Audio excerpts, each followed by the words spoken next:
Hello, you guys. How are you all? Thank you guys for being here. Let's see. Hello, Punksy. Hey, Pointer Lover. Hey, Grammy Nene. Sexy Wild Thing, Carol Freaking Claus. Hey, Midwest Meemaw. Hey, Luana. Tony, Music City Mom. Hey, Suam. Jewel. Hey, Cutie Pie. Just Breathe Joyce. Good to see you guys. Thank you guys for being here. Hey, Team Psych Ward. Hey, Stephanie. Neat Noodle. Hello, Lunch Lady. Hey, Sarah, Mandy. Thank you guys for being here. How are you all? Did you have a good day today? I've had a pretty good day. Kind of hectic, but good. Hey, Frankie. No Nation. Hey, Angie. Hey, I think I said hi to you, Natasha, but in case I didn't, hello. Hey, Roberta. Thrive for Shanann. Good to see you. Lisa Lulu. Hello, Patricia. KTM. Oh, thank you, Melissa. The lighting is off because I usually have, if I want to go on camera, and I usually use daylight, but I have lights for the evening time, and I don't have them in here. So I just have like a big light facing me. Thank you, Sexy Wild Thing Claus. Hey, Salmonella. Foxy, good to see you. Okay, so you guys know that we had, went and got this case file. And we are going to start going through it today. So part 1 is going to be here. And then when this ends, we're going to go over to Jen's channel. Thank you, Joyce. And go over part 2. So part 1, we're going to talk about Lena's forensic interview, what she told police, and some other things in the report that have been mentioned with Lena. And we have, of course, 2 Jens. Let me turn off my thing. 2 Jens and an Alex tonight. So some special guests. Hello, ladies. Hello. That was in unison. How are you guys? Good. How are you? I'm good. I'm excited for this. I've been kind of like waiting all day for it. So I'm excited to go through some of this with you all. But yeah. Me too. Yeah, I needed a break. I've been going through the document, and I told you earlier that I scrolled myself cross-eyed. And I just want I kind of want people to know that, so the document is 1,050 pages, and it is not organized, and it is not searchable by keyword, and it's report after report after report, and they're not put together, so there could be something about Lena on page 7. There could be something about Lena on page 377, and then again on like 1012, and there's just no rhyme or reason. So I know that it's taking us a while to get through this, but it's just, it's a tough document to go through and make sense of. And you can tell which detectives really don't like paperwork. Yeah. It has been very interesting to go through, though. I can't wait to talk about all of it with you guys, because it's like every time I look, I'm like, wait, this happened? That happened? Like, there's a lot that we didn't hear about. Even though the trial was pretty long, there's, quite a lot that we didn't hear about at all. There was some stuff in there that surprised me. Yeah, one of the things that I was clipping right before you went live, because I've just been making little posts on my community tab with like screenshots of various things. And earlier today, I think it was, I did one with her Facebook personalities, not to be confused with dissociative identity disorder. Having sock accounts is That's not the same thing. Illness. Yeah. Right. No. Right. Or everybody on YouTube would be locked up. Let's be honest. Right. But what I was clipping right before we went live, and it's just, it's something that people don't usually see. And the El Paso County Sheriff's Office was inundated with tips and leads, and they received all sorts of information from psychics and remote viewers. And like I just clipped one from a guy named Gerald. I'm not sure how to pronounce his last name, but it's Ochs. and he's from Colorado Springs, and he calls himself the Gifted Cowboy. And so he actually came in for a sit-down interview with detectives, and they listened to him, and then they sent him on his way. But he's giving them information that he was able to use remote viewing to see that Gannon had been trafficked and where he was, and and then they also received another email from Pastor Paul, which is Albert's pastor at Restoration Church. And apparently someone in the church contacted him and said that she was a prophetess. That's the word they used in the report. And so there are a bunch of these leads, and every time somebody saw something that looked out of place, they called the sheriff's office. And so I can't imagine weeding through all of the tips and leads. I can't either, and I saw a few myself that and we can talk about them in detail one day if you guys want. But that would be, I don't know, but obviously, and thank God, I think Letecia was so blatantly doing something screwed up. I mean, even like we talked about last time, Landon, the first day that she's there kind of felt like it was Letecia. But it is crazy because they were looking into a lot of other places too. I wanted to say though, thank you so much, Sexy Wild Thing, Carol freaking Claus, and welcome to the members that she gifted. Thank you, Claus. And also Sarah said, I just listened. She's like, thank God you guys are doing this. I just listened to Lena's interview from someone else, but would be happy to listen to it again. Just forget. Yeah, I don't think that it was portrayed accurately. So just forget that and we'll start over fresh. And yeah, because there are some inconsistencies there. Hey, headphones, there you are. Been looking for you everywhere. But okay, so let me take this off. What I did was first I was going to pull up the report. So there was those 3 pages, but you retyped the second 2. So I'm going to pull up your typed version, but besides this first page, and then the other parts of the report that she's mentioned. But there's some major things in even just in this. So we'll start up here. This is Detective P. Vigil on February 7th of 2020. He says, on February 7th, 2020, I, Detective P. Vigil, and Detective J. Arndt of the El Paso County Sheriff's Office was assigned to this case for follow-up. We were asked to observe forensic interview on Blank, Stauch, and Connor Taylor. The interviews were conducted at Safe Passage located at 423 South Cascade Avenue. Both interviews were audio and video recorded. So here we're going to talk about Lena's, and then we're going to go over to Jen's channel and do Connor's. So we're going to talk about both tonight. Okay, so I hate to be that guy, but I'm going to be that guy. Okay. So Pete's last name is Vigil. It's just it's pronounced Vigil. Yeah. Thank you. And then and with Connor, it's Trailer with an R. Trailer. Okay, Vigil, but it's spelled Vigil. How interesting. And yeah.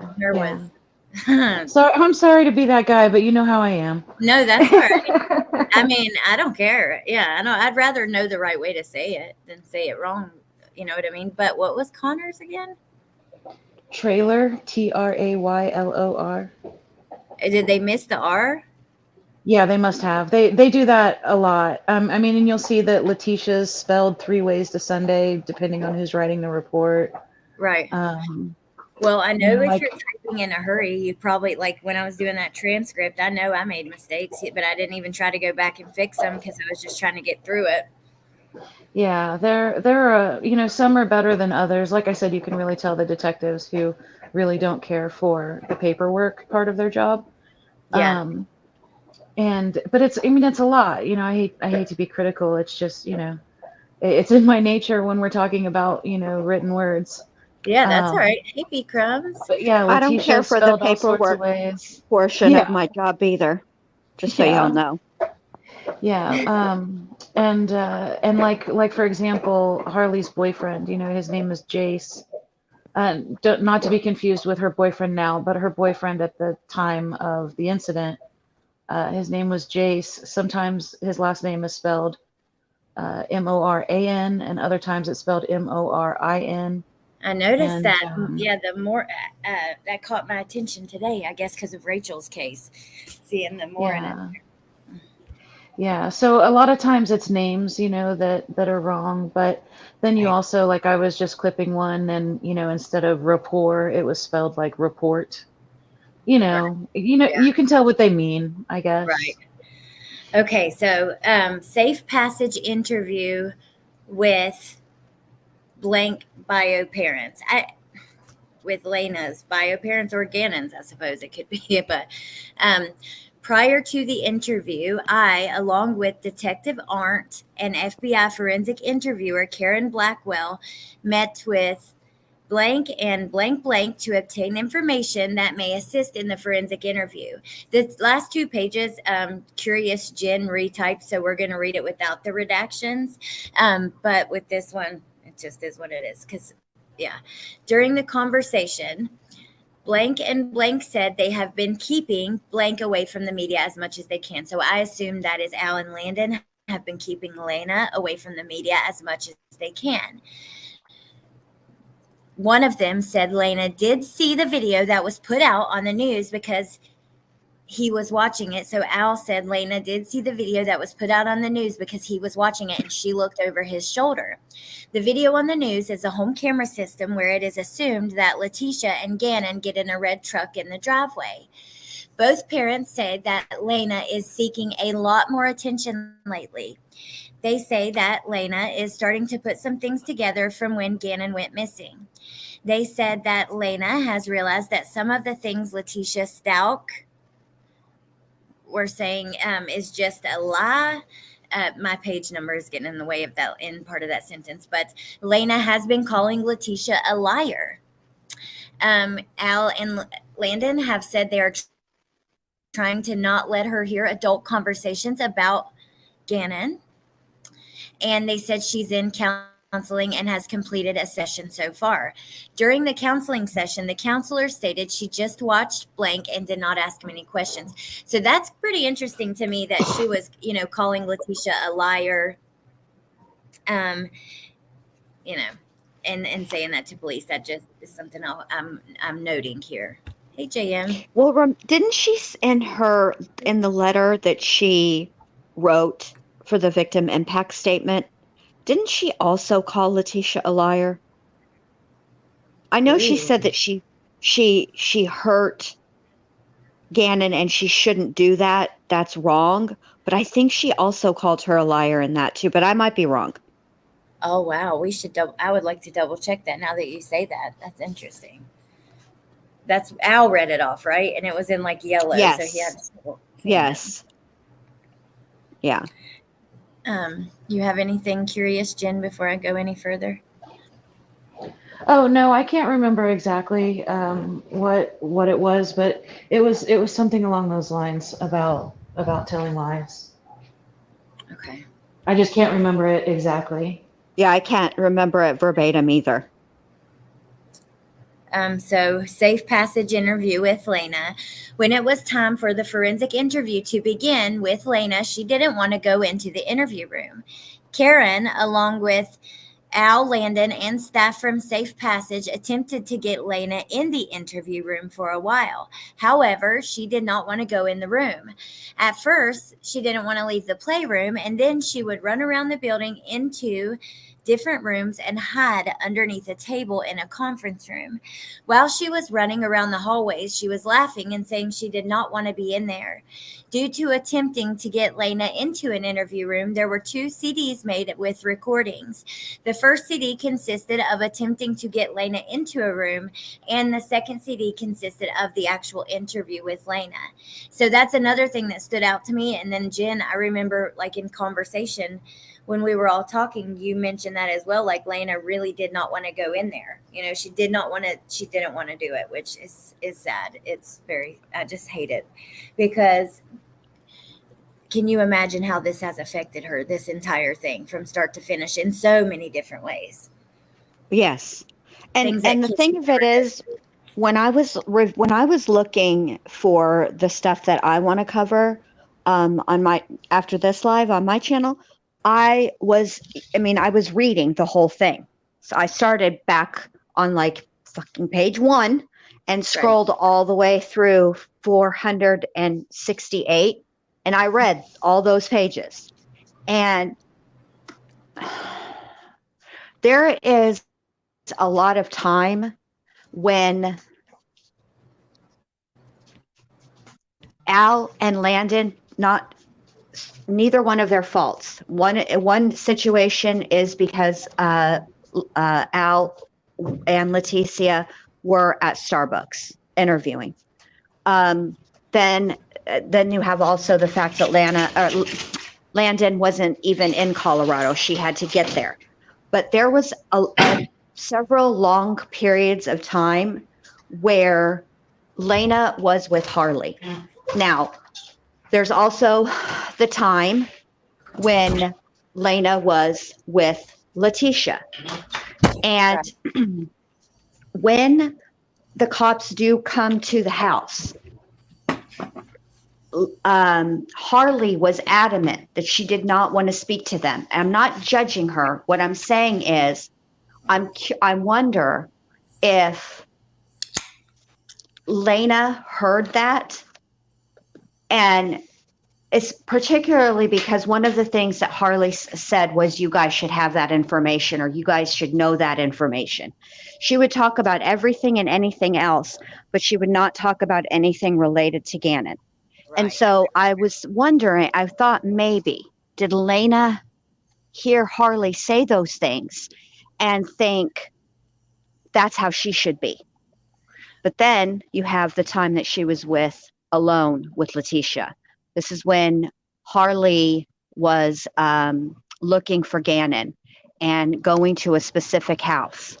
And that period of time, who knows what Letecia said to Lena? Who knows? Well, right. And Albert even said in the interview when they had sent 2 detectives to go pick Lena up, but that's the point where Harley wasn't answering the door. That's also the point when Landon and Brandon showed up at the house. But then, they went back to the sheriff's office, and then the detectives, got there and got Lena and brought her up. But during that time, Albert was sitting at the sheriff's office, and he said something along the lines of, God only knows what Leticia's putting in Lena's head. And he should know, he knows that if Leticia's there with Lena, look at all the things that Letecia said to Gannon, in the days leading up to that Monday, about her being pregnant and about Kobe Bryant and his family. And, it's these twisted conversations that you shouldn't be having with children. And that Letecia was putting things into Lena's head. So who knows what she, what she said to that little girl while she had the opportunity. I agree. Exactly. The screwed up shit. And also, Jen, I think that's an excellent point. I never would have thought of that. When Lena's getting picked up on the 28th, that's one of the days that Harley won't really talk to him. So she definitely was seeing that, you know what I mean? Because it was all happening at the same time. Mm-hmm. So after approximately 30 minutes at approximately 9:52 a.m., Lena went into the interview room with Karen and the interview began. The following is a synopsis of the interview with Lena and should not be considered a verbatim transcription. The interview was audio recorded, which was later placed on a CD and entered into El Paso County evidence under number 203, along with notes and a drawing thing completed. So let me show you guys something quickly. This is the actual the one that we got. If you can see here, we have, it's all redacted. You have the mark where Jen got it in this one, but she retyped it. So I think that I want to read you guys that version because it's easier. Now this is based on, look, there was another creator who put out this report and filled in the redactions themselves, but I don't think that they watched the trial and they know the case that well. So they are not aware at the time when they're placing Harley in the home. She was not even home. She was at work and things like that. So. And Jen fell off. So check backstage to see if she came back. Oh, okay, good. I'm glad you told me because I can't see. Yes, she did. There we go. No more monkeys jumping on the bed. Oh my goodness. Okay, so we're gonna read the version where Jen fixed the redactions, but I believe with her research, with all of us, we have all followed this case so closely from the beginning. Of course, there are things everybody's gonna miss, but with your research, I feel like we can trust what you have replaced the redactions with, even like the video when you guys or all the Facebook posts, all the things we've been going through it behind the scenes. There is so much, to this, and we've been following it for years, all of us. So it's just, I don't know. I think that, if a creator jumps onto a case and they haven't been following it that long, didn't watch the trial, things like that, it's going to make sense to not really know it in the same way, and that's okay. There ain't nothing wrong Well, with that. right. And the thing of it is, you have to take. So the trial is based on all of these reports, right? That's what they're using. That's their investigation. Yada yada yada. Whatever. Right? Okay. So then you have if you read this report and you go back and watch the part of the trial where this is mentioned, this is how you're able to fill in. This is just a little insider tip. This is how you're able to fill in then what that report, what's redacted from that report, whose name is redacted where, I should say. Plus, obviously, you have the timeline of events, and they did. Harley was exactly where she said she was. So at the time this was taking place. Yes. So there you go. And we have a clip of the trial where some of this is mentioned. We'll watch just a minute or two of that after we get through the report. Go ahead, Curious Jen. Sorry. Oh, I was just going to tell on myself all the way. Just because it was put out otherwise, I wanted to make double, triple, quadruple sure. So, oh, don't make fun of me. I actually measured the redaction lines. I did. Just, I mean, I already knew that, it was correct, but because there was some question, elsewhere, I just wanted another thing, behind it saying, no, this is accurate. So we're 100% sure this is accurate. Yes. You measured the line. And so we're 100% sure. I did, because, they've redacted throughout the entire document. They redacted everywhere it said, Albert's name or Letecia's or Harley's or Landon's or Lena's. And and each one is a certain length. And then depending on whether there's, the possessive with the apostrophe S, it's a certain length. And I know it's awful, but I sure did. I think I'm glad you did. Yeah. Hey, Strawberry. Love you too. She says, love you guys. Long time quiet watcher. Oh, we love you. Appreciate you. Thank you for being here. I'm glad you decided to chat. Roxanne, we're going to Jen's channel, and actually we'll drop the live in the chat, and the exact live that we're going to is in the description. So after you put it up, Jen, I replaced the other link for your channel with the live. Oh, you did? We got to work on that redirecting. I know. I was thinking about that. We'll do that. Don't let me forget tonight after we end the live. I'll show you how to do that. I'll share my screen and show you. Okay. Okay.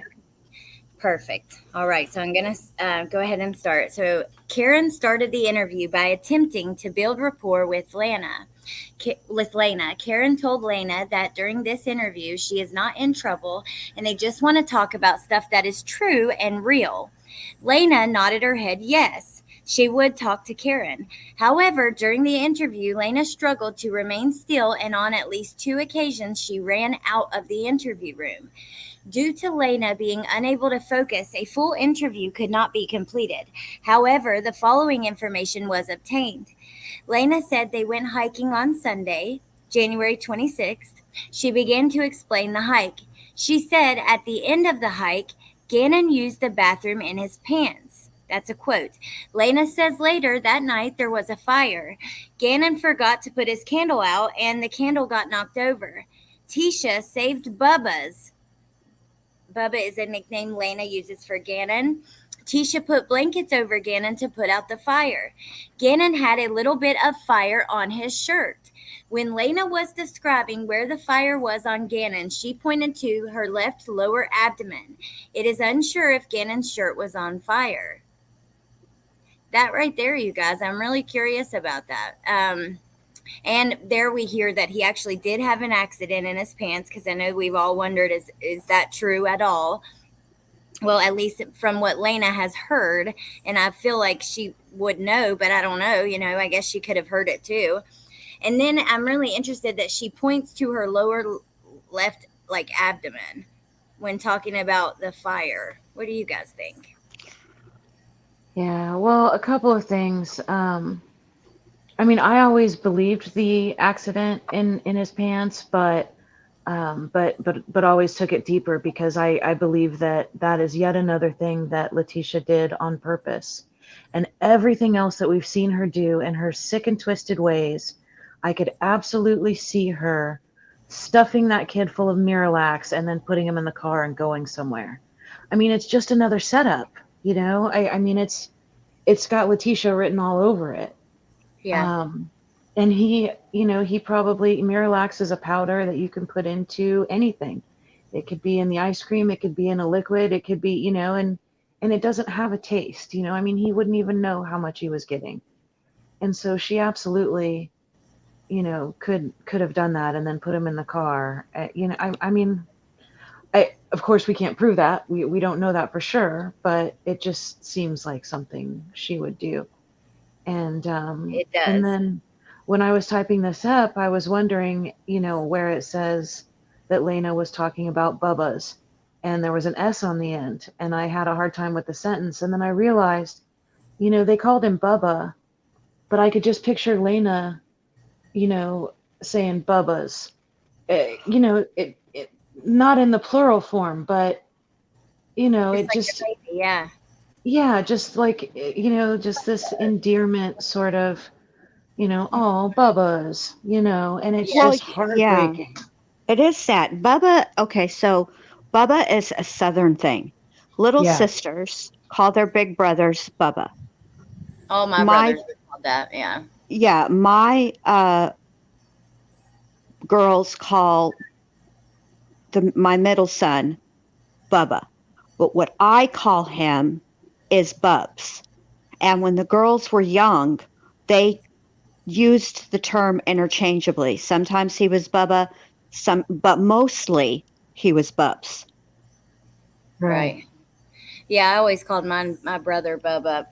But I do hear what you're saying, because I kind of pictured the same thing. Like, I could picture her saying it in that way, like with the S on the end, just like a baby, like a sweet little, you know what I mean? I could just hear it. Like I shortened Bubs from Bubba. Right. I don't call anybody in this house by their actual government names, just so y'all know. None of them are called by the names that I gave them. What do you guys think about the shirt, like the left lower abdomen, and her saying that Gannon had fire on his shirt? Well, if you listen to Letecia's story, which I know that Letecia is a lying liar, mouth who tells lies, okay? But Lena would never have seen any of this firsthand, because Letecia had put Lena in the car with the dogs. So I think that Lena is relaying something that Letecia told her. Yeah, that's what I think. Even though she saw him after? Yes, because if she did see him, but just keep reading, and because if I'm not mistaken, seeing him is what's the word I want to use? How much did she see of him is what I'm trying to say. Yeah, well, I have this whole thing memorized by heart. I don't know why this interview was so. This interview is important because I've always wanted to know what Lena knew. Mainly I wanted to know what Lena was told by Letecia when they were alone, because I know that witch told her stuff. I know she did. And I can't, let me not say that. I don't know because I wasn't there. I feel very strongly based on Letecia's pattern of known and verified pattern of behavior that it's more likely than not that she told her stuff. I think it's probably a little bit of both. And that's just because, Lena was there, and Lena did help him down the stairs, and he was in her bed. And, Lena doesn't really mention her keeping Letecia keeping Lena away from Gannon, that night, other than he went to sleep in Lena's bed, and then they helped him down the stairs when it was time for Lena to go in her own bed. But also because, Letecia is constantly pulling other people into her lies. And look at the way she told that candle story to everyone she even had a chance to tell about it. Detective Bethel was surprised when, Letecia had told Landon about the carpet. She's like, wait, she told you about the carpet? But that's because Letecia was on repeat. She was purposely repeating that story over and over. And that the first person she started it with was Lena, because Lena was the only one there. And then she started texting Harley. And then she told Albert. And then she told, it's like, but Lena was the first person she was telling that story to. So she probably told it to Lena over and over and over. Right. I could see that. Hey, T. Adams and Shay and Cece and you guys coming from Melissa Jades. Thank you guys for being here. Crime Sleuthin'. Before I forget, because I will forget if I don't just bust this out right now. I just read your email. Thank you so much for sending it to me. But I was preparing for the show, but I will get back to you, promise. That's all I wanted to say. Okay, bye. Okay. I do think that you would have gotten an opportunity to see him when they gotten, after the carrying him and that kind of thing. But I don't know. Maybe, I don't know. But anyways, I'm going to keep reading. Here's the part that doesn't make sense to me, and I have to say it because if I don't say it, I will forget. Exactly when did all of the helping him down the stairs and into Lena's bed and then into his own bed happen because of the video? That video seems to be downstairs in that basement area. It's not in his room. Oh, I thought it was in Leticia's room. Man, mate. Was it?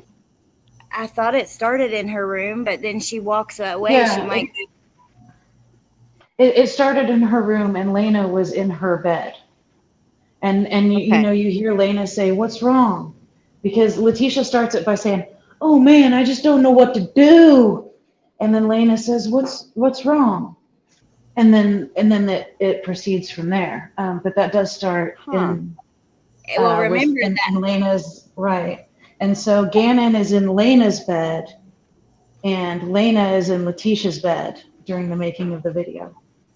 Well, remember I'm just worried about my burns part too, and then we have on Gannon's shirt. And Melissa, I sent you some things too. Okay, so I'm gonna keep reading, and then we'll talk about it some more. Because I read it a few times, but I want to read it again before we continue about it because I'm getting a little confused. So, okay, sorry. So Lena, that's okay. Lena said when the fire happened, she was in her bedroom on her bed. Lena heard the fire alarm going off. Tisha said, load up in the car with the puppies. Gannon was freaking out saying, I'm sorry. I'm really sorry. Tisha kept saying, okay, it's okay. They drove around in the car. When they got back home, Tisha told Lena to go into Tisha's room because she did not want Lena to go into her own bedroom. Lena said Tisha did not want Lena in her own room because, quote, people can look through her window, unquote. Lena was in Tisha's room and was watching the puppies. Tisha was downstairs with Gannon. Lena could hear Gannon crying. Karen said, what happened next? Lena said then it was the next day. Karen asked Lena if Gannon's shirt caught on fire and how she knew that. Lena said the shirt did catch on fire, and she knew this because Tisha told her. Tisha showed Lena her burn mark. When Lena was describing where Tisha got burned, she pulled up her sleeve on her left arm and pointed to the bottom of her forearm. Gannon's burns were also on his arm, but Lena did not know which arm. Karen asked how she knew. Lena said, "'Cause Tisha told me." See? Lena said Tisha was freaking out and described this as Tisha in her room taking several very deep breaths, and then said she fell asleep in her bed. When Tisha was freaking out, Gannon was in Lena's bed because there was smoke downstairs. Tisha and Lena put Gannon in Lena's bed. Gannon was crying, but not anymore when he went into Lena's bed. Gannon did not say anything when he was crying. Okay, before we go any further, this part got me. So Lena was in Tisha's room and watching the puppies. Tisha was downstairs with Gannon. Lena could hear Gannon crying. That I don't like that. Just thinking of her, like, it's tough to read and wonder what was going on at this time, because we know that he walked to the next day. Because some people were thinking here in a moment when we get to this part that Lena helped carry him after he was killed, but we know that's not true. He was walking the next day on camera, so we know that he had hydrocodone in his system, but other than that, we really don't know exactly what was going on there. Lena said when it was time for her to go to bed, Gannon was taken to his room by Tisha and Lena so Lena could sleep in her own bed. Lena said when Tisha moved Gannon to his room, Gannon was asleep. Harley came home from work at Massage Envy. She came home and began loving her dog Chance. Tisha and Lena told Harley what happened, referencing the candle. Harley asked if Gannon was okay. Tisha told Lena, "You have to go to sleep in your bedroom." Lena went to her room and went to sleep. Lena said when she went to bed, Tisha and Harley were watching TV in the living room. You got anything before I read this next part? I'm thinking. No. Okay, well, interrupt me if you think of something, I guess. Like when I'm going, if you want me to stop. When Gannon was in Lena's bed, Lena was in Daddy's room in the bed with dogs. Lena said Daddy was on the airplane. Lena said the following day she had school because it was Monday. Gannon could not go to school because of his tummy, Lena said. Tisha made this up and it was just a lie. Lena talked about Tisha putting Gannon in the car, went somewhere, dropped him off, and then went back home. Karen asked how Lena knew that. She said she saw it on someone else's camera. He lives 2 houses down, and his camera can see all the way to his house. This was also the video that was on the news that Lena saw. When Lena went to school, she said Gannon was in his room sleeping. She knew he was asleep because she helped put him in his bed. When she helped put him in his bed, Karen asked what Gannon looked like. Lena demonstrated straightening her body out on the couch to act as if she was sleeping, and she closed her eyes. She said Tisha had to bend Gannon's legs because he was too sleepy to walk. Tisha and Lena helped Gannon go downstairs. They took him to his bedroom. Then Lena saw the fire spot. She described a big cutout on the carpet near the couch. She said also some candle wax on the couch. Just checking on you guys for a minute in the chat. And yes, Lena was on the Wedge B Crumbs. Carol Claus, I think, donated memberships again. Oh, thank you, Carol freaking Claus. Thank you. Be careful, Crumb Sleuthin, and welcome to members. So Lena is saying that. Sorry. No, go ahead. I was just saying. Lena is saying that she moved Gannon twice, right? I think that she's just bouncing around in the story. I think I think it's just not written well. But maybe we could read it again and just verify. But I was thinking about it too, Jen, and you're probably right, because it sounds. I mean, the only interaction between Gannon and Lena that it really talks about is when they helped him down the stairs, And as they're helping him down the stairs, I doubt that, they would be showing Lena his burns. I'm sure Letecia showed her burn, but Right. The part that I'm stuck on this one part, and I just I need to work it out in my own brain. The part that I am stuck on is the part where Gannon is downstairs and she can hear him crying. Lena can't. And he's downstairs with Letecia. Mm-hmm. And there's something to that part, but I can't quite piece it together in my brain. I am kind of now thinking, after hearing it's not that I don't believe Lena. Here's my problem, though. The way that this is written, and even if we were to get Lena's forensic interview, I wouldn't show it. So it's a waste. It would not be worth getting, because I just don't think, first of all, I don't think I have any business having it. They decided not to put her on the stand for a reason.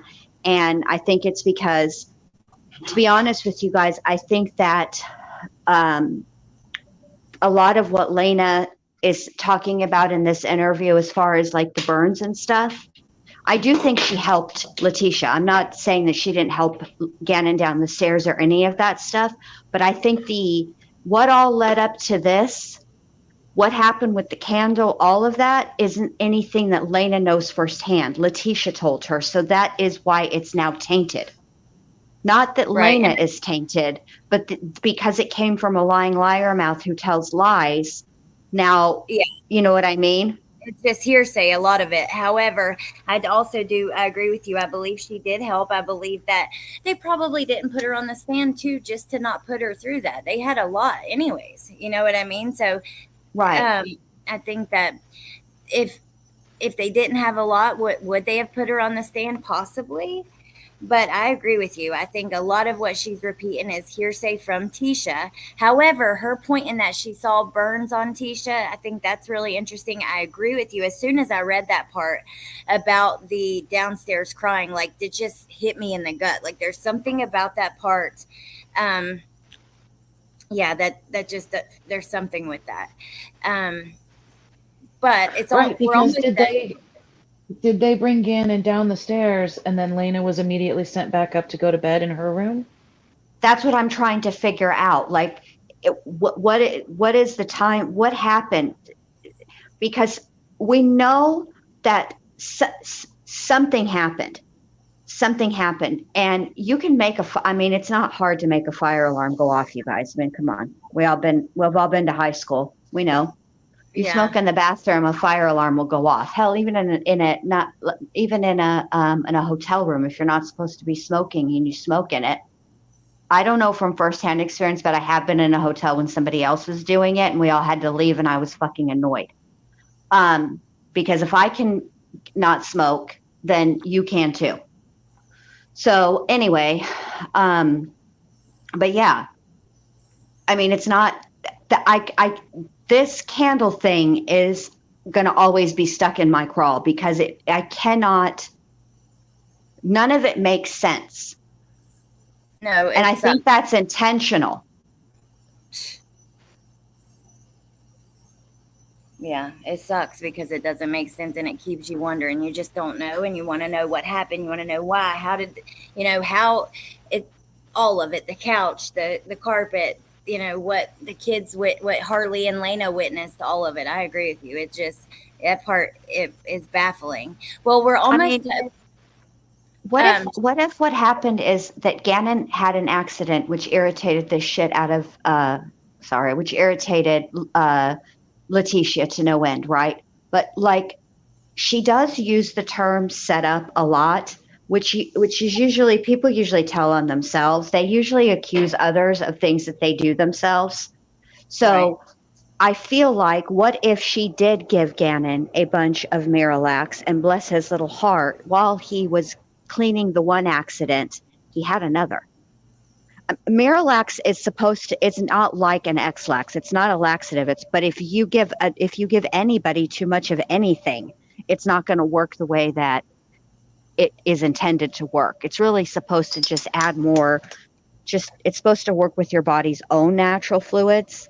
Mm-hmm. And it's really, it helps, but it's not meant to be like a laxative.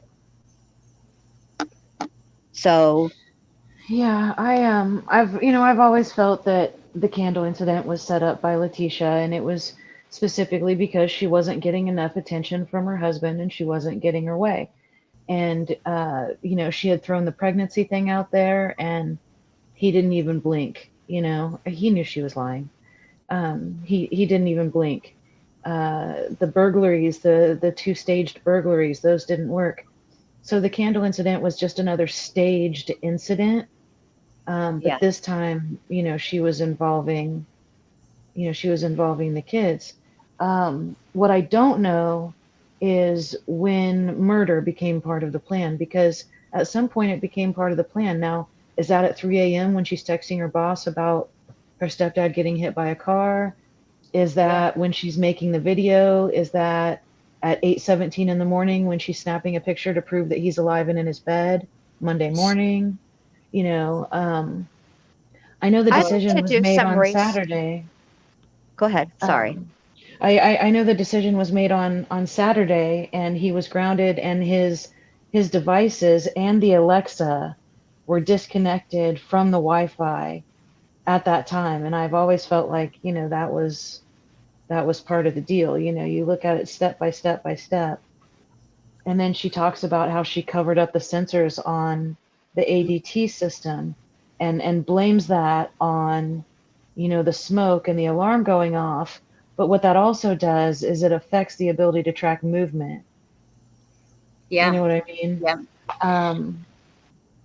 And that was Sunday night. I don't know when it went from attention getting to murder, or if it was murder the whole time. See, I'm kind of inclined to believe that it's murder the whole time. And you know why?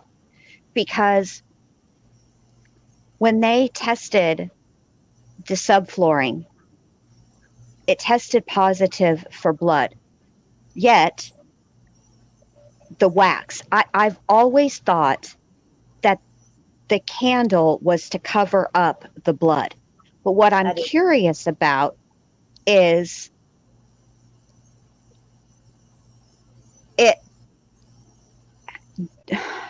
if blood is weight-wise lighter than wax, not when wax is hardened, but liquid wax, because I'm curious if it would sink to the bottom, which would be on top, right? But since there's obvious cleaning of the subflooring,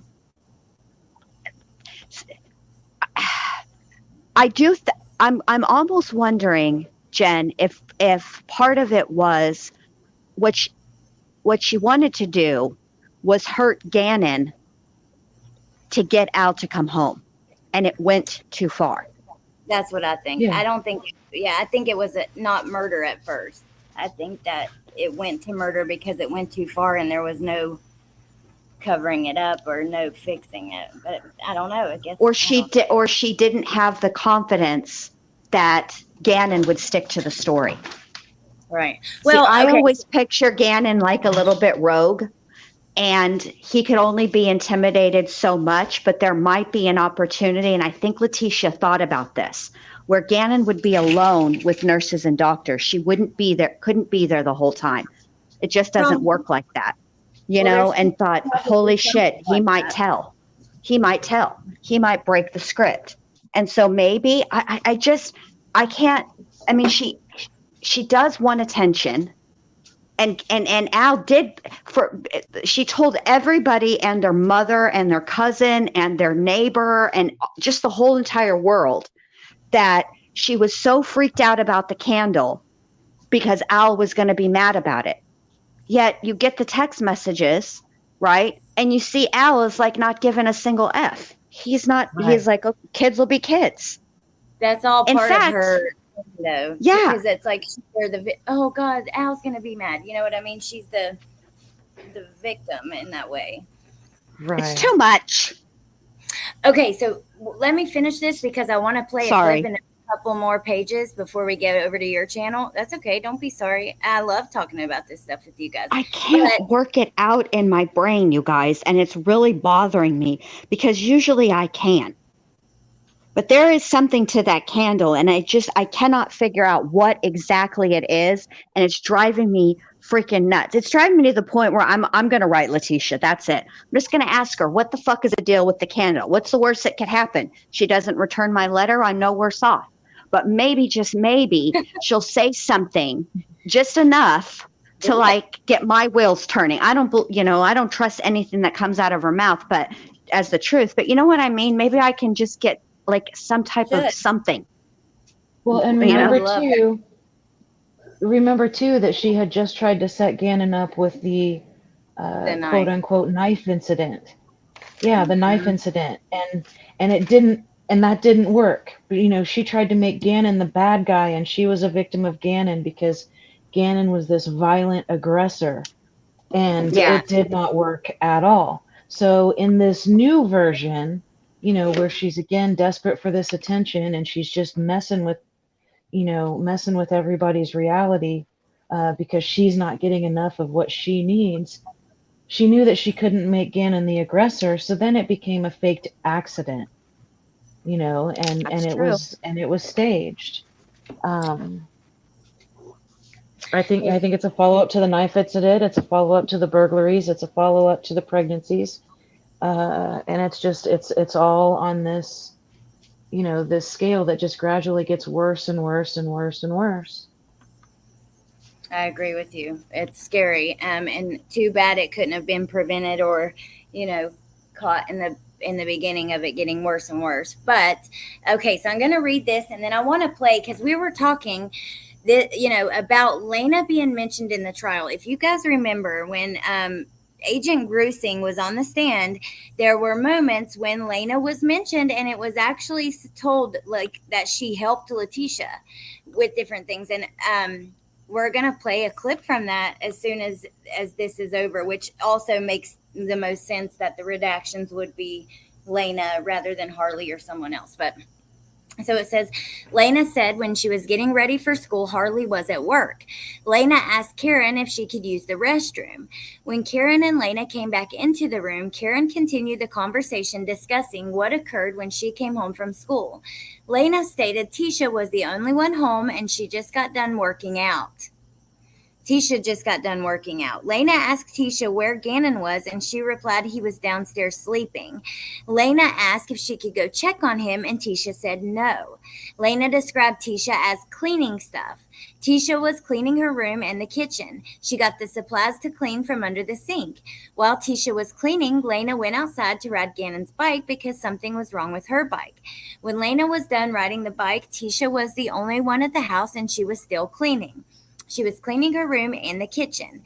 Lena said when Tisha went to pick Albert up from the airport, she stayed at the babysitter's house. When asked what occurred next, Lena said it was Tuesday. Lena did not go to school because Gannon was missing. Lena said that Tisha acted good with her and then left the room. Karen was able to get Lena back to the room to continue the interview. Karen was able to only ask one more question of what Lena had to eat. Lena replied, popcorn, soup, beef jerky, and cereal for dinner. Lena then walked out of the room, concluding the interview. So let me flip over to here for a second. And this is when Grusing was on the stand. When I found this, so we were talking about this in our message, and I was like, I think it was Agent Grusing. And like, I went and looked in my Facebook, and I found, I searched Lena helped, and I found Teresa, and I had a conversation about it and timestamped the video. And when I sent it to you guys, you were like, holy cow, that was quick. Whatever you said, emoji or something, it cracked me up. But yeah. See, that's an interesting part of the story that Lena tells too, because if you remember back to the interview that Letecia and then Harley joined in, and this is the part Harley was included in, when they talk about where they went after the hike, which was, they went to, like, I think she said Burger King. When did that happen? Did that even happen? Do you see what I'm saying? Yeah. Right. The only time I heard anything about Burger King is in the interview with KKTV. But looking at all Mm-hmm. of the receipts, I mean, I've looked at all of the income that's gone into and out of Letecia and Harley's accounts. Not once does it say Burger King. No, you know what it Um, says? It says Sonic. right. Yeah, I didn't see Burger King anywhere. The only time Burger King comes up is in the KKTV interview with Spencer Wilson. Right. So what? But then when did Lena have popcorn, beef soup, and beef jerky, and then cereal for dinner? When did that happen? They Yeah, You I probably don't see? know. eat food. Yeah. Bless her little heart. Yeah, that's sad. It's not a dinner, whatever though. Also, It's before we go, I want to show you guys a couple other little things where Lena's mentioned that's going to relate back to Landon's claims about the busted lip and that thing. Sorry, Jen, what were you going to say? no, nothing. I was going to say something, but it wasn't important, and now I don't even remember. Sorry, beef jerky and cereal. What the f? I know. What a dinner. But I mean, I could see that being the dinner. Okay, I'll give. Let me cut Letecia some slack. Okay, so under normal circumstances, let's think about this. If your child were missing, you would not be making dinner. You would just be giving the kids that weren't missing, that were at the house, whatever they could grab Yeah. themselves. If you were actually consumed with trying to find your missing child, which, spoiler alert, Letecia was not. And she lied about that. That's in those case files too. There is a lot in there. I can't, yeah, there's so many, like, I don't know, so many things I had never heard about. I'm shocked, but okay, I'm going to play this for a minute and then we're going to keep talking. Hold on, I got to find the link it's in though. There it is. Okay. Blood on the wall and being compared to a miscarriage, and it's going to jump to 4 hours, 21 minutes, and 47 seconds.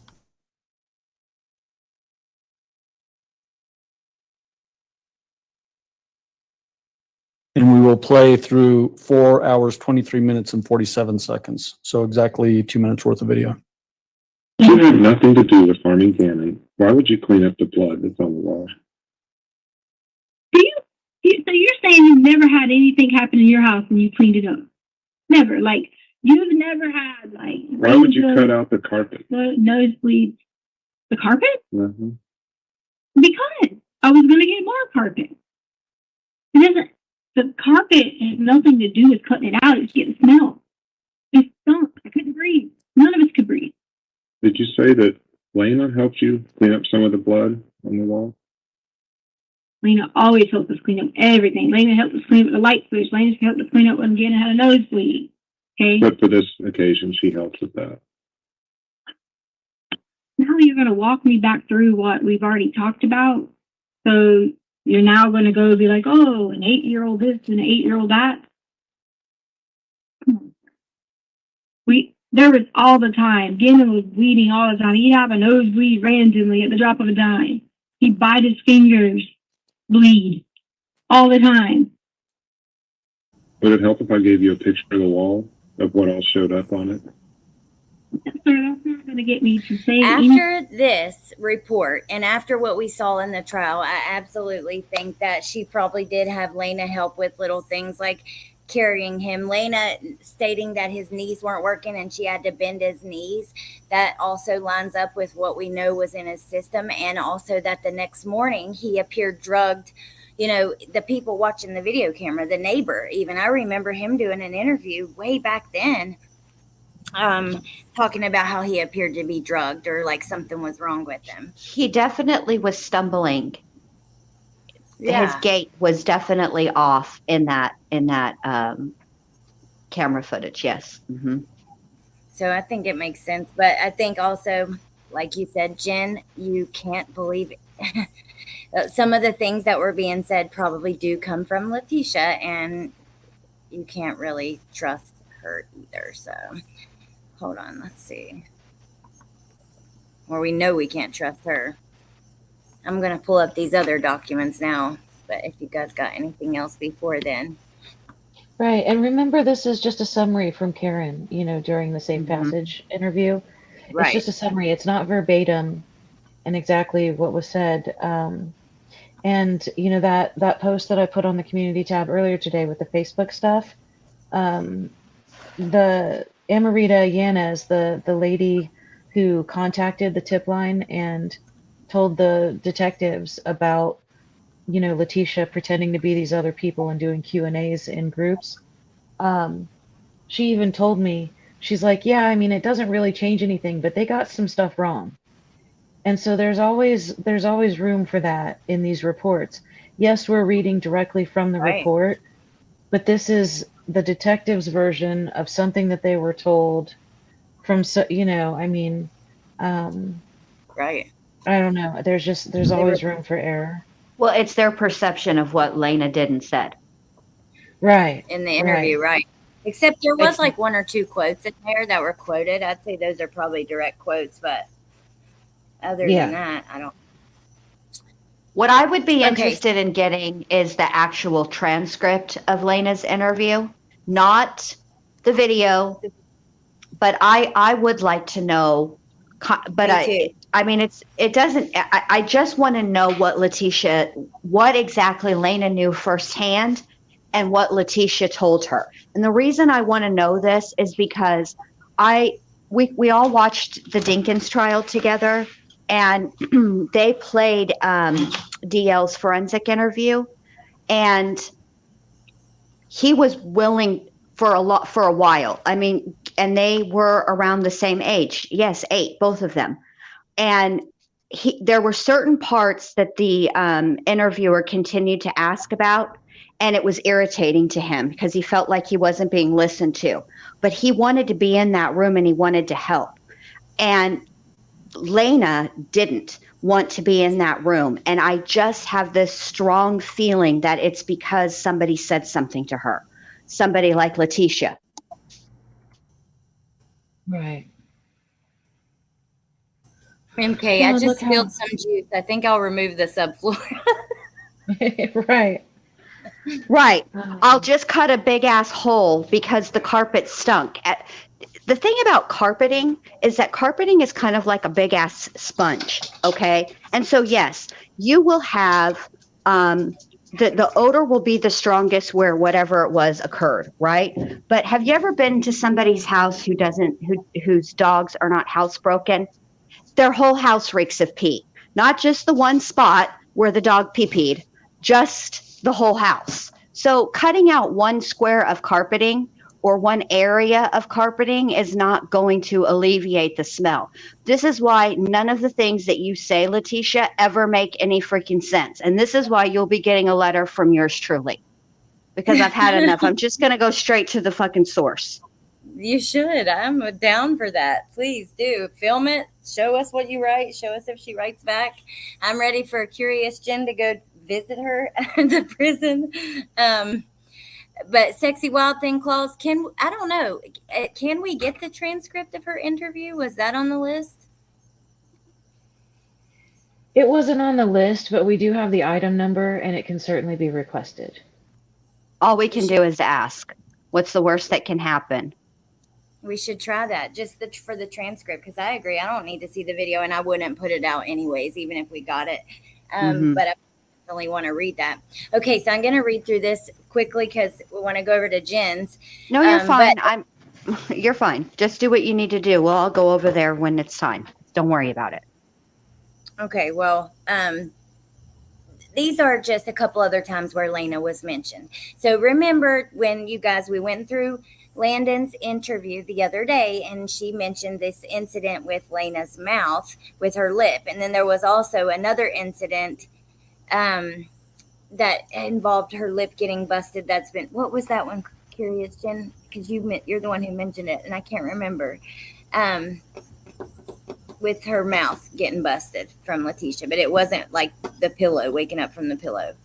Yeah, I think it's 2 versions actually of the same story, because the timeline both fits around the Hawaii vacation where Lena went to Landon's earlier. So I think it's 2 versions of the same story. Now, the version that came from the neighbor, which is Connor's mom, Lena hadn't put her laundry away properly, and Letecia smashed her face into the door frame, causing a fat lip. And then in Landon's version of the story, Lena was sleeping, and it was something about a pillow, like, shoving her head into the pillow.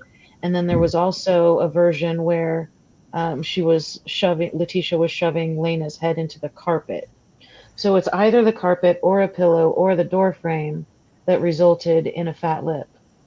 And all of those versions of the story involved the fat lip and the trip to Hawaii and Lena going to Landon's early. So.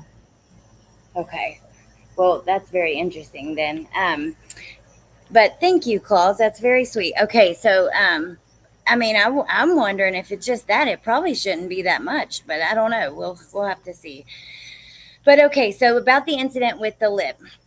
There's 2 reports we're going to read. This one was on March 6th, and then there's one from the 10th, I believe, that mentions Lena as well. So on March 6th, 2020 at 8:37 a.m., Detective John Price, was contacted by Sergeant Jacob.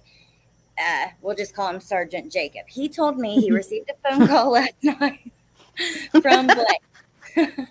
She attended a school function at which she learned there were reports of physical abuse made to the staff of Grand Mountain Elementary School.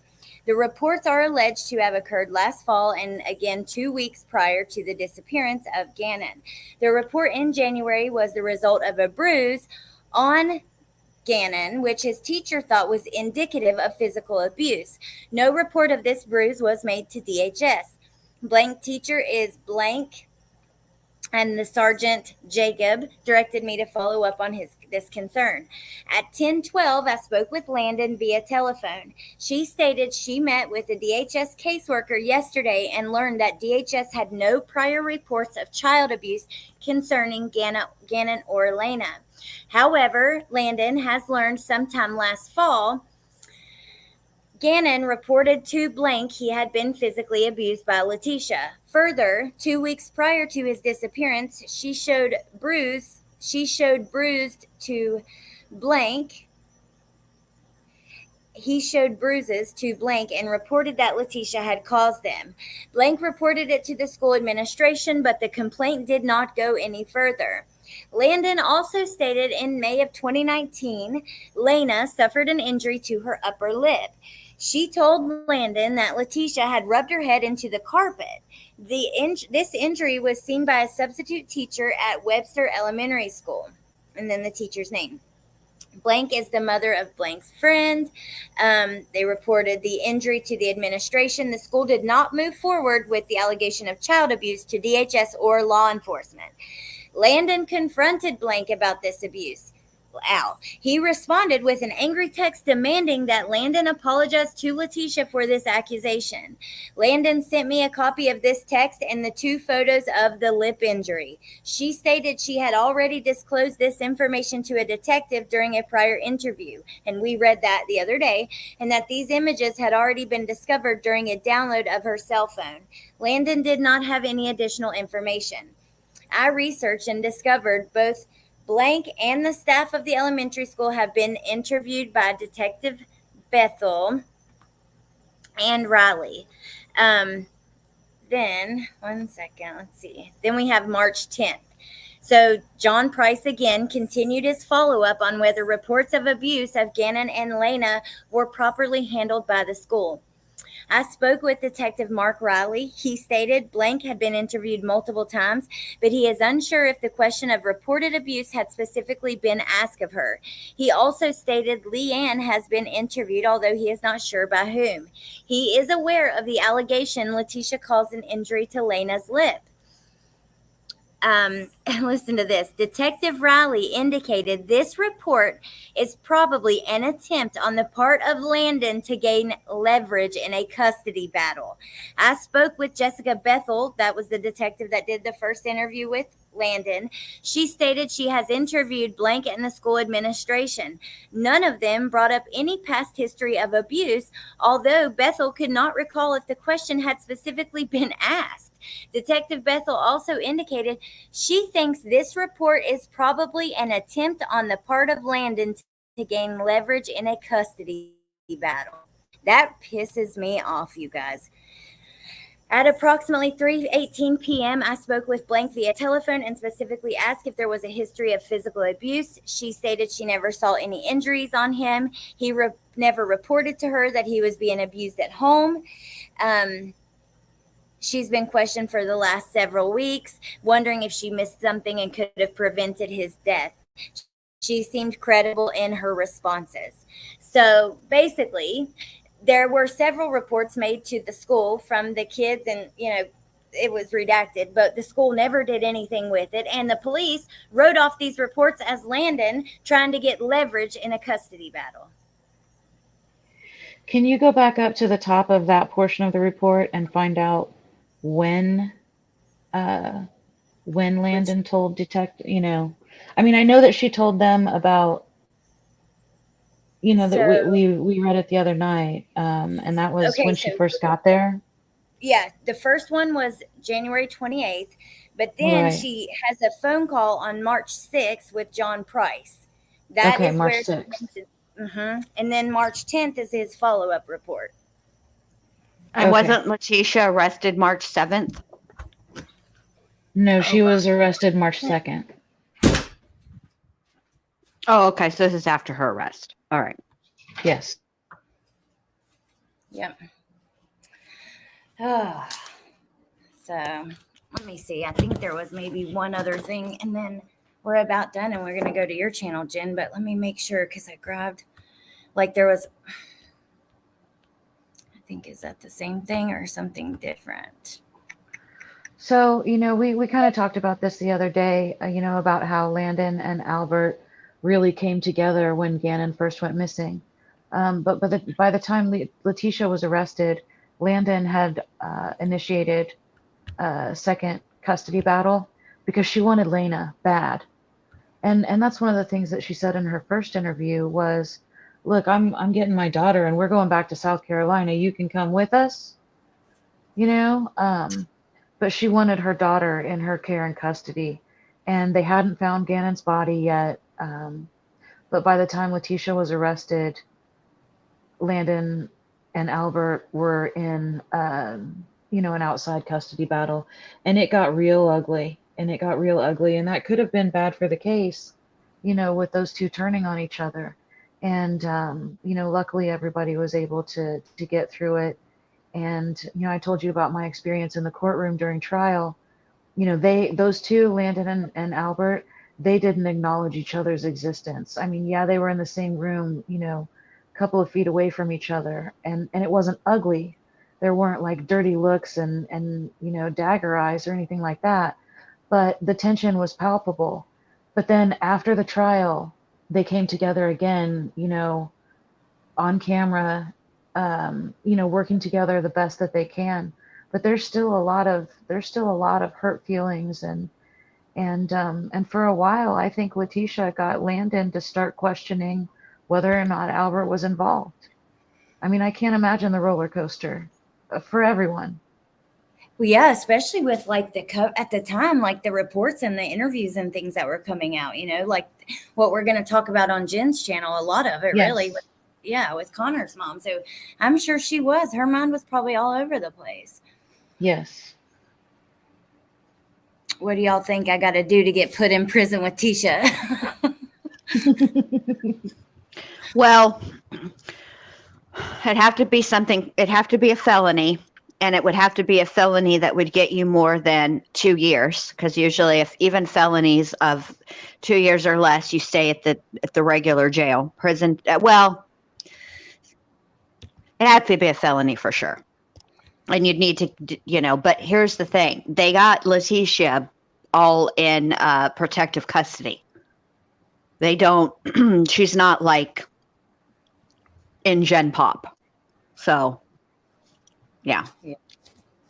Well, yeah, she still doesn't show up on the roster yet. In Kansas now. Right. I'm going to get down off of here just so that I can get stuff together for me, but I'll see you guys over there in a little bit. I'm not going to start my live until you end yours, but I'm just going to get down because I gotta open up something from Messenger and I can't do it on my phone That's okay. because I Yeah. gotta send it. I gotta send it to myself. All right, I will see you guys in Okay. a little bit. We'll Okay. see you there. Okay. Okay. All Thank right. you for coming. Bye. Bye. You're welcome, babe. Bye. So I don't know. I'm really disappointed by that there were reports made to the school before this that weren't followed up on, even if they, I don't know. I think that's disappointing. Do you think that was like your point about them, not getting along, the custody battle, the energy in the courtroom? What do you think about that leverage comment and that kind of thing? Well, we're looking at it in hindsight. And, with the school, there are a lot of people who do put in false reports. And Letecia, up to a certain point in her life was pretty good at covering up her tracks. And Yeah. so, even if they had looked into it rather than taking it any further, I'm sure Letecia just covered for herself, and it seems like that was the only report. Am I wrong about that? So maybe they kind of put it off to the side to see, like, if it became a pattern, then they would have turned it Right. over. But I don't aren't they know. supposed to? Like, isn't that the law that you're required to report it if you're a teacher or like a nurse, or you know what I mean? Yeah, I think so, but I don't know enough about it to speak intelligently. So Okay. Law Nerd Amber says, not gonna lie, I'd be so pissed and blame Al till my dying day. He brought her into Gannon's life. I have to be honest, I would too. I would be furious at my son's dad if I couldn't help it, just because I know that Al could have never known that this was going to happen, but still, I would be furious too. Mandatory reporters, yes, they were negligent in their duties. Okay. So yeah, I guess we're going over to Jenn's now. And what about your pre-recorded video? Have you finished that? When are you thinking it's going to be done if you haven't? it's not done. I'm gonna keep going tonight as soon as we're done over on Jen's channel, and it'll either be late tonight or tomorrow. But I'm putting together a pre-recorded video using the GPS report coupled with stuff from the trial, coupled with this case report. And I'm just going to review the road trip, the entire road trip from Colorado to South Carolina, to include, Florida, not only when Gannon's body was dumped, but also what she did after, when they were in Orlando, because Orlando was actually her destination. And Letecia had recently gone to Orlando at the end of December, allegedly to attend flight attendant training with Spirit Airlines, but that hasn't really been proven. So she had just been to Orlando, and she had, they had picked Orlando as where they were going to stay, and she just couldn't make it work out, and she was running out of money, so they ended up going on to South Carolina. But while she was in Orlando, she was really trying to make some quick moves to get a place to live and all of that. So I've got like Craigslist posts that she made, and the fake name she was using at Airbnb, and God. Yeah. all that Well, I can't stuff. wait So for it's that. going to be the road trip video is my first one. Okay, so let me ask you about that then, like with the Orlando thing. Do you remember, because when I look back today, remember I showed you that old group that I've been in forever, since like March of 2020. And I remember in that group, and I didn't see it today. I can't, we found so much old stuff today that'll be really fun for us to all go through. But I did not see this today, but I remember seeing it back in the groups then, that there was like the Daytona 500.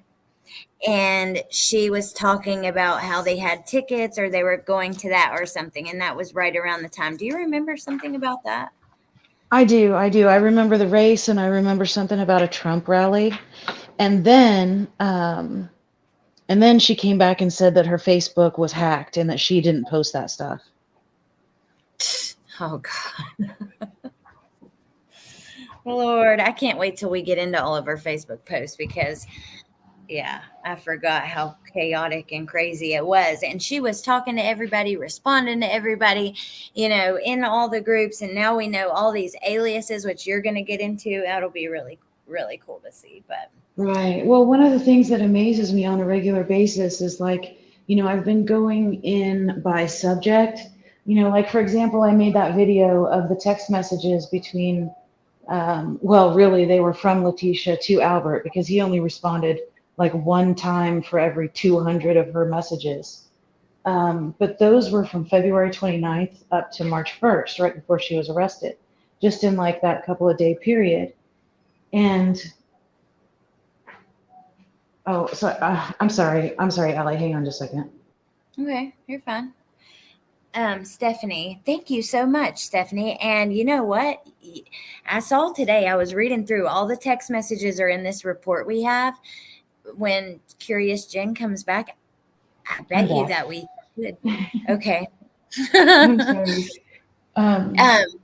But like what I was saying is all those messages that she was sending, that's I have them timestamped, and it's crazy to look at this this incessant messaging with Albert in that 2-day time period. But what it doesn't show is all the other stuff that she was also doing at the same time. She's also talking to Lee Egan from Crime Online. She's also, dealing with like Laura Abernathy and Dee Dee Moss, which is, the two places that they were staying.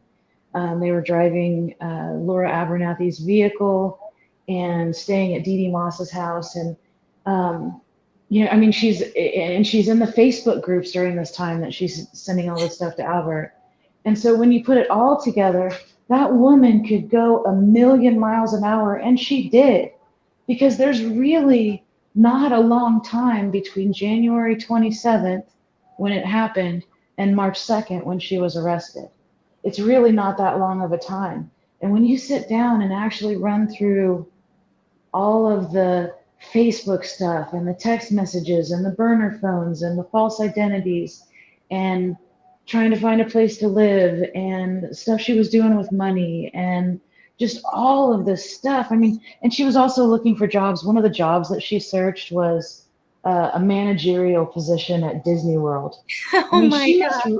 She's really got a thing for Casey Anthony. And she wasn't sleeping. Well, yeah, and that's all in some of the things today, like the more of the Baez, her talking about, I've got the Baez law firm and all the things. But yeah, I could see that. She was manic at the time, I think. She wasn't sleeping. She was doing all this shit, talking to all these people, making all these plans, posting everywhere, texting, calling, all the things. Do you think that we can, then we'll go over to Jen's. Do you think that we can, Stephanie says, can you find out who Letecia was talking to on the cell phone when picking Albert at the airport? It was around 8 to 9. I haven't seen the phone logs in the report yet, but I know I saw the text messages, some of them at least, that I've went through. Is that in there? Yeah, well, it's not in the case report, but there are item numbers for like the Celebrite data dumps and things like that. So we can get to it. I'm not sure that they're going to put out her exact phone records though. Okay. I've got the item number, and once again, all we can do is ask. Yeah, and also that timeline that they did at the trial, I would love to get my hands on that. Like, I could see it a little bit on the TV, but do you remember when they did like the timeline with the visuals? Yeah, that would be really great to have, because it had a lot of their messages, their movements, everything in one place. Yeah.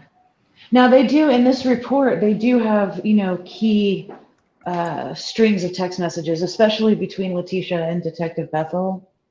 That's what and some with Letecia and Albert. But I want to see them all. You know me, I want to see them all. Right. I do too. Okay, so I put the link in the chat. It says join us at the ward. I'll drop it again in a second. We're going to go over to Jen's. And yeah, I'll see you guys over there. And thank you for coming, Curious Jen. And also, as soon as your video's out, you guys, I'll be sharing it on the community tab. So, but go subscribe. I'm going to drop your link again. If you haven't subscribed, make sure you turn on the bell, because there's going to be a lot of information coming out, because, yeah, it's just a lot to go through. So it's going to take time. But I'll love you, Foxfire. Thank you, KTM. Melly says, Letecia was 100% trying to take, what is that word? Appage from Casey Anthony handbook. She tried to confuse and lie exactly like Casey. That's where the laws came in my opinion. Casey lied so much at the trial was a shit show. Yeah, I mean, she did take a page from Casey Anthony's book, and she's trying to take the whole damn book. I think that's a big reason why she wanted to go to Orlando and stay in Orlando, because then you've got the Baez law firm. She had already, God, there's so many things. She really wanted to end up in Orlando. She just couldn't make it work.